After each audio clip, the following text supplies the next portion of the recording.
Oh hey.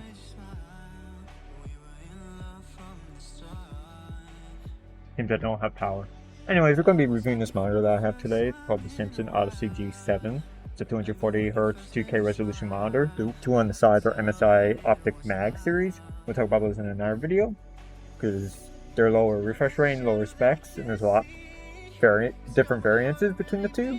So without further ado, let's get right into the review on this monitor.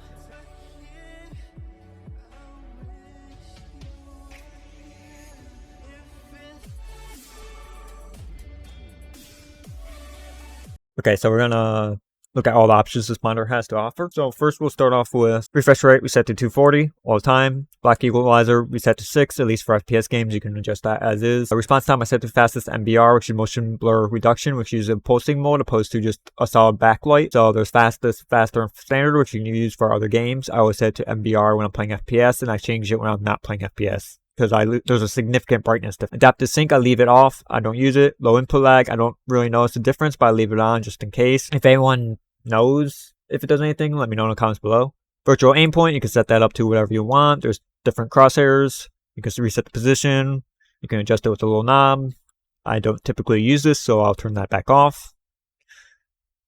I reset the position. That's also another option on this monitor if you didn't like the crosshair placement. Screen size, I always set to wide, so that way when I'm playing 4x3 in CSGO, it will use the entire screen instead of just black bars. You can set different aspect ratios. Picture mode, always set to FPS. There's high brightness, there's custom, there's RTS, there's RPG, AOS, sRGB, cinematic, custom. I leave it on FPS for most time. Other than that, usually I'll use sRGB because I find that's the most color accurate. Contrast, I always leave at 85. Sharpness, I leave at 60, which I think is a little too sharp, so I may go ahead and adjust that at some point. Brightness, you can't adjust when you're in MBR mode. Color, this is what it came out, I think, from the factory. I'm not sure if I tweaked these values. It seems good enough. I mean, if anyone has recommendations for that, let me know again in the comments below. Color tone, you could set that. There's different temperatures you can set it to. Gamma mode, there's different luminance modes. I'm not sure what exactly that does, so I just leave it at the standard one. Eye saver mode is just removes blue light, so if you want this on, you could turn it on for office work or whatever. If not, just leave it off. PIP, PBP mode, I'm not sure what exactly it does. I think it allows you to set up a screen within a screen, but I'm not 100% sure on that because I don't really use it.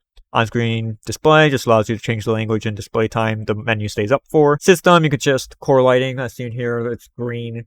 I have it set to, I'm going on options. So you can set front, back, only front, only back, or none, breathing, color. They have different modes. They have double flash, flash, rainbow, static, breathing.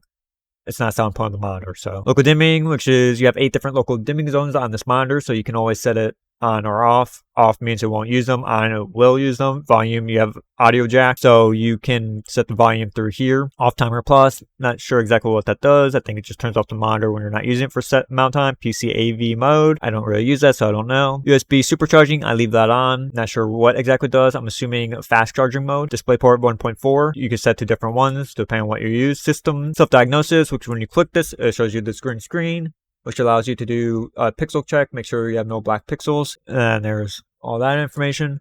Software update, this is a pain. I accidentally hit that. Let me go back to that. So software update, you have to use a USB stick, but it can't be a 3.0 stick. It has to be a 2.0 stick, and it's a very specific file name, which I have a video on that if anyone's interested.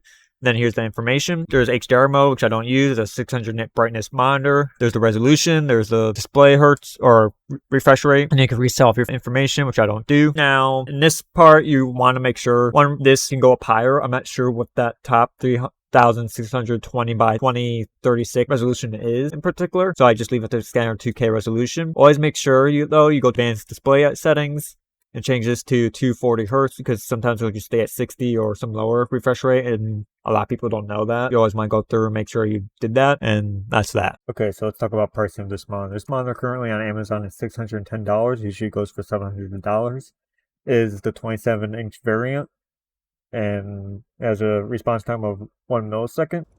So gaming on this monitor is pretty good with the 240 Hz refresh rate. It's so much better than the 165 Hz that I was used to.